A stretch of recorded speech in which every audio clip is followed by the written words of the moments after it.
Hi guys. ඉතින් මගේ Tokyo travel series එකේ මම තවත් ඇවිල්ලා තියෙනවා හරි ලස්සන තැනකට. මේ තැන තමයි මෙජි ජින්ගු ශ්‍රයින්. මේකට කියනවා ජපන් භාෂාවෙන් මෙජි ජින්ගු ජින්ජා. ජින්ජා කියන්නේ දේවාලෙට. මෙජි ජින්ගු ශ්‍රයින් එක කියන්නේ ටෝකියෝ වල තියෙන ටෝකියෝ වලද තියෙන්නේ කියලාවත් හිතා ගන්න බැරි හරි ලස්සන තැනක්. ඉතින් මම මේක ගැන විස්තර ඔයාලත් එක්ක බෙදා ගන්නම්. ලස්සන තැන් ඔයාලට පෙන්වන්නම්. වීඩියෝ එකේ දිගටම රැඳිලා ඉන්න. එහෙනම් මම දැන් ඉන්නේ ටෝකියෝ වල තියෙන ලස්සම ශ්‍රයින් එක මෙජි ජින්ගු ශ්‍රයින්.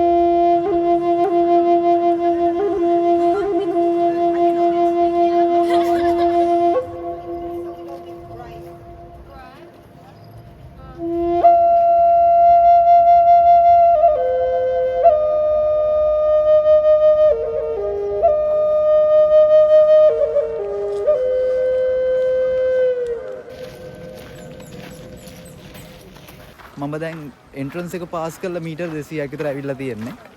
දැනටත් ටෝකියෝ ට්‍රැවලින් සීරීස් එකේ මගේ ෆේවරිට්ම තැනක් මේක. මොකද මේකේ ඇතුලේ මාර කැලයක් තියෙන්නේ. ඒ කියන්නේ මේක කැලයක් ඇතුලේ තියෙන ශ්‍රයින් එකක්. මම තව ඉස්සරහා තියෙන දේවල් දැකලා නැහැ. හැබැයි මේක ඇතුලට ආවට පස්සේ මට මාරම හැපි. මොකද මේ බලන හැමතැනම කොළ පාට ලොකු ටවර් ලොකු ගොඩනැගිලි මුකුත් පේන්නේ නැහැ. හුස්ම ගන්න පුළුවන් හරි පිරිසිදු ආතේ. ඉතින් ඇත්තටම මේ වගේ තැනකට මං ආස නැති වෙයිද?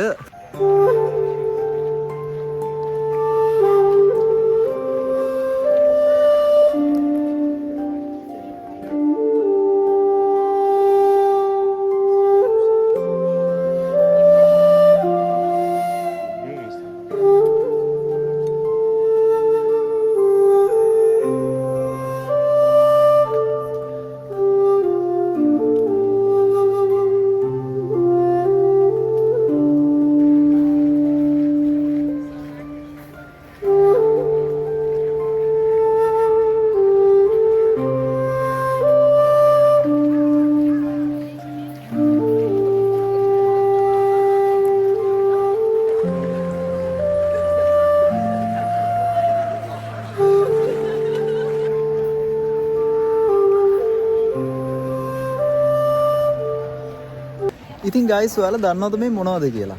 මේ තමයි විවිධ ප්‍රදේශ වලින් ගෙනාපු වයින්. මොකද දන්නවද? මේක දැන් මම ඉස්සෙල්ලා කිව්වා මේක අර මේජි කියන අධිරාජ්‍යවරයාට ගෞරවයක් විදිහට තමයි මේ ශ්‍රයින් එක හදලා තියෙන්නේ. ඉතින් මේ මේජි කියන අධිරාජ්‍යවරයා බටහිර සංස්කෘතියට ගොඩක් කැමති එක්කෙනෙක්. හරිද? ඉතින් ඒකින්ද දැන් මෙතන තියෙනවා එහා පැත්තේ මෙතන කොනේ ෆ්‍රාන්සෙන් ඒ කියන්නේ ෆ්‍රාන්ස් වලින් ගෙනාපු වයින්. එහෙම අරතන කොළේම තියෙන ෆ්‍රාන්ස් වලින් ගෙනාපු වයින්. ඒ වගේ එක ප්‍රදේශ වලින් ජපානෙන් වෙන්න පුළුවන් පිටරටින් වෙන්න පුළුවන් එක තැන් වලින් ගෙනාපු වයින් මේ වගේ ප්‍රදර්ශනය කරලා තියෙනවා. ඉතින් ඒ හේතුව මේජි අධිරාජ්‍යවරයා බටහිර සංස්කෘතියට ගොඩක් අර විවෘතයි. ඒක සංකේතවත් කරන්න තමයි මේ ශ්‍රයින් එකේ මෙහෙම මේ වගේ වයින් ප්‍රදර්ශනය කරලා තියෙන්නේ.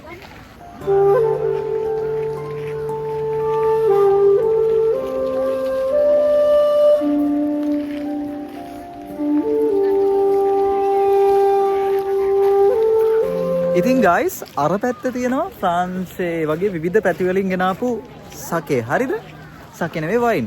ඉතින් මේ පැත්තේ තියෙනවා ජපානයේ එක පැති වලින් ගෙනාපු වයින් වර්ග.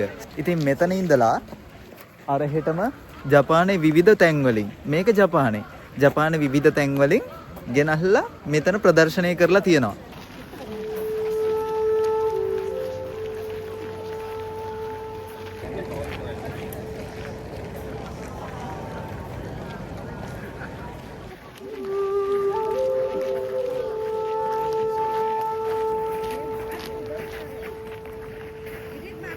ඉතින් guys මේ තියෙන්නේ ජපානයේ තියෙන ලොකුම දේවාල දොරටුවක්. එහෙම ලොකු දේවාල දොරටුවක් තියෙන shrine එකක් තමයි මෙජි ජින්ගු shrine එක කියන්නේ. මේක තමයි කියන්නේ main entrance එක. මේක 1920 දී හැදුවා වුණත් මේකේ තියෙනවා අමාර ලස්සනක්. ඉතින් මම දැන් මෙතනින් ඇතුළට යනවා. මෙතන ඉඳලා තමයි මේ ජින්ජා එක පටන් ගන්නෙ. එහෙනම් අපි මේක ඇතුළට ගිහිල්ලා හම්බෙමු.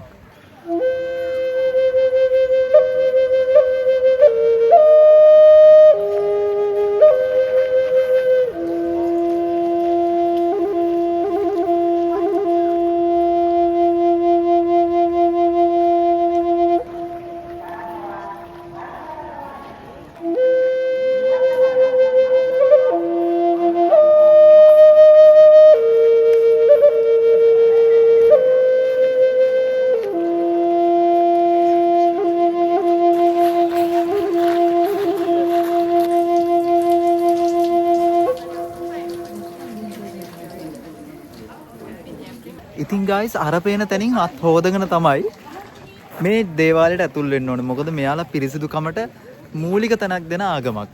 ආගමක් කිව්වට දැන් අපි බෞද්ධ වගේ බෞද්ධ කට්ටිය බුදුහාමුදුරන්ගේ පිළිම අදහනවා ඒ වගේ දේවල් කරනවානේ.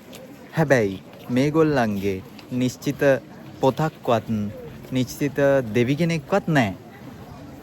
මෙයාලා සම්පූර්ණ ගෞරවය දක්වන්නේ අර මම කලින් කිව්ව සෝබා දහමට ගස් වැල් වලට ඒ වගේ දේවල් වලට. ඉතින් මේ මට පේන්නේ මෙජි ජින්ගු shrine එක. මේක බලන්න තමයි මම ආවේ. දැන් ඔයාලට මම ඒකේ ලස්සන වීඩියෝස් ටිකක් දාන්න. ඕම් බලන්න.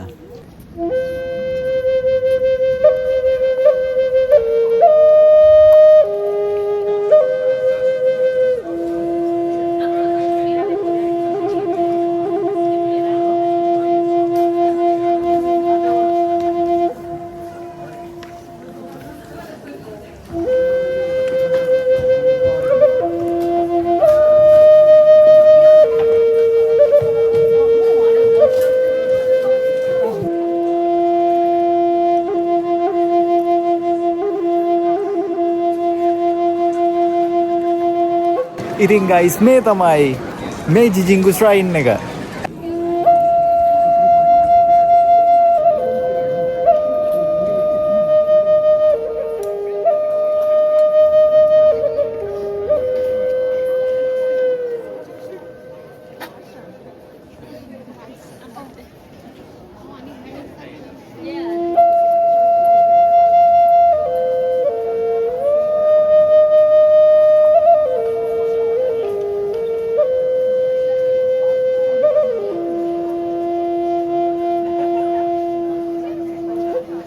ඉතින් අතන කාසි දාන පඳුරු කැටයක් තියෙනවා. පඳුරු කැටයක් නෙවෙයි ඒක ලොකු මේ වෝල් එකක්. ඒකට පඳුරක් දාලා තමන් මොකක් හරි බලාපොරොත්තුවක් කරාම ඒක සාර්ථක වෙනවා කියලා මෙතන කට්ටිය මෙතනට ඒ කියන්නේ මෙතනටනේ ජපන් කට්ටිය විශ්වාස කරනවා. ඉතින් අපිත් ලස්සන මොකක් හරි බලාපොරොත්තුවක් හිතේ තියාගෙන කාසියක් දාලා මොනවා හරි මෙතන ඉන්න දෙවියෙක් ඉන්නා නම් කවුරු හරි කාගෙන් හරි අපි ඉල්ලලා බලමු.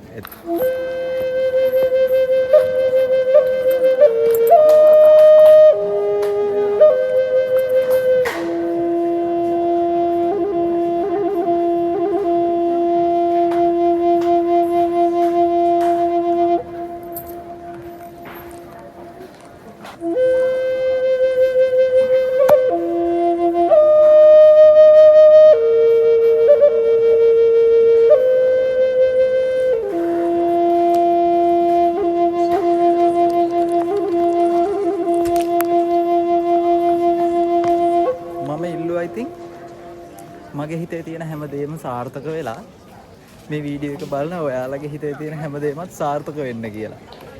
තොප්පිය දාගෙන ගියේ වැරදිද දන්නේ නැහැ. මට ඒක මීටරුන්නේ නැහැ. ඉතින් මම ඔයාලට ශින්තෝ ආගම ගැන පොඩ්ඩක් විස්තර කරන්නම්. ශින්තෝ ආගම ගත්තාම මෙයාලා ගස්වැල්, කඳු, ඊට පස්සේ ගංගාවල් වගේ දේවල් ගෞරවයෙන් සලකනවා. ඉතින් මෙයාලා ගත්තට පස්සේ මෙයාලා පිරිසිදුකමට ලොකු තැනක් දෙනවා.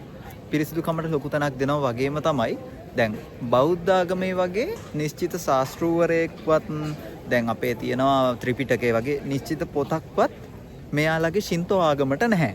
මෙයාලගේ ආගම කියන්නේ අර වඳින්නේ පුදන්නේ හරි වෙනස් විදිහකට. ඔය දැන් මෙතනට ඇවිල්ලා තතන ඒ කියන්නේ ඉස්සරහ තියෙන ඒ කියන්නේ බිල්ඩින් එකට තමයි මෙයාලා වඳින්න තියෙන්නේ. ඒකෙන් මොකක් හරි මම ඒක ගැන දන්නේ නැහැ හරියට. ඉතින් මේ මොකක් හරි දෙයක් ඇති. හැබැයි මොනවා වුණත් මොන දේ වුණත් මොන විදිහකට වැන්දත් කරත් මෙතන හරි ලස්සනයි. මම කියන්නේ ජපානයේ නම් ඉන්නේ ටෝකියෝ අහල පහල හරි ජපානයේ ඉන්නවා නම් අනිවාර්යෙන් ඔයාලා එන්න ඕන තැනක් තමයි මේ මෙජිජින්ගු කියන ශ්‍රයින් එක. ජීවිතේ එකපාරක් හරි ඇවිල්ලා බලන්න හරිම ලස්සනයි.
ඉතින් ඔයාලා දැක්කේ මොකද දන්නවද? ජපානයේ සංස්කෘතික විවාහ මංගල උත්සවයක්. මේ ශ්‍රයින් එකේ තියෙන තවත් වැදගත් දෙයක් තමයි සංස්කෘතික විවාහ මංගල උත්සව නිතරම තියෙන තැනක් මේක. මටත් වාසනාව ලැබුණා ජපානයේ කොහොමද ට්‍රැඩිෂනල් විවාහයක් වෙන්නේ කියන එක හරියට S2කට බලන්න. මාර ලස්සනයි guys. ඔයාලා මේ ජින්ජායකට එන්නම ඕන. අනිවාර්යෙන් ඇවිල්ලා බලන්න හරි ලස්සනයි.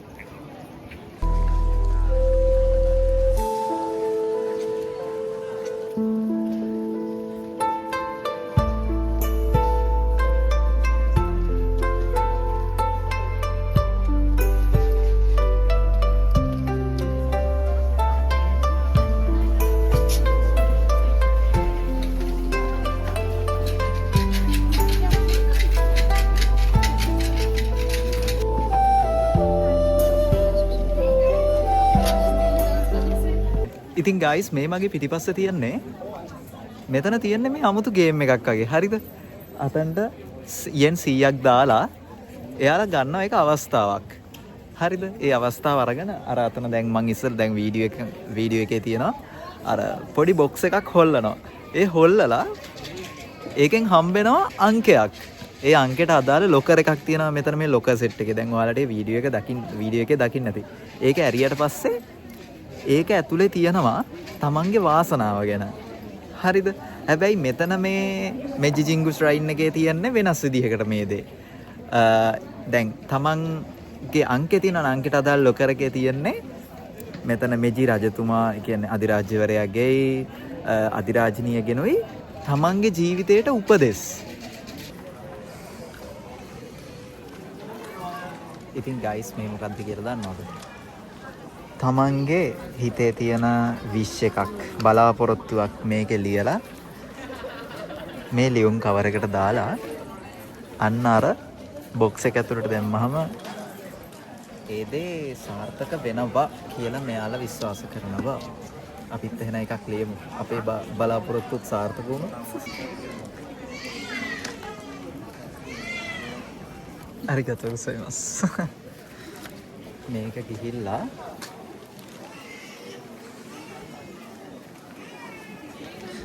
මේක ඇතුළට දානවා. විශේෂ කාත් එක්කවත් ෂෙයා කරගන්න නැති හින්දා මම ඒක මෙතන කියා ඉන්නම්. හැබැයි හැමෝම මතක් කරලා මම විශ් කරා. අරිගතෝ ගොසයිමස්. එයාලා තමයි මට කියා දුන්නේ. ඒකේ ලියන දේ කියන්නේ තමයි මොනවද ලියන්න ඕන මොන වගේ දෙයක්ද ඒකට ලියලා දාන්න. මේක සල්ලි ගන්නේ නැහැ කියලාත් කිව්වා.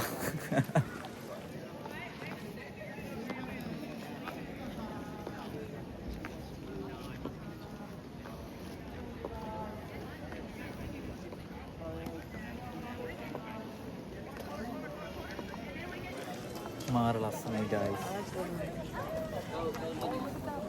ඒ අර ඉස්සෙල්ලා ඇතුළට ගියපු කපල් එක දැන් එළියට යනවා යාලා කසාද බඳලා නේ. දෙලිදි ඉවර වෙලා.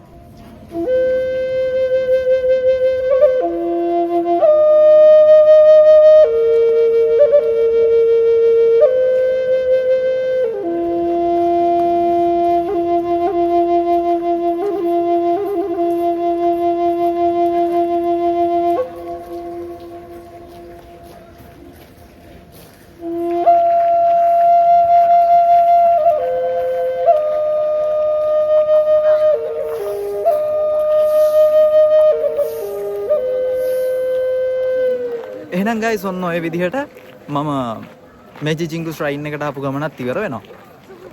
එහෙනම් තව ලස්සන අලුත් වෙනස් විදිහක ට්‍රිප් එකකින් තවත් ලස්සන වීඩියෝ එකකින් අපි ආයෙ හම්බෙමු. එහෙනම් එතකල් මම මේ වීඩියෝ එක නතර කරනවා. කට්ටිය පරිස්සමට ඉන්න. අලුත් වීඩියෝ එකකින් හම්බෙමු. bye.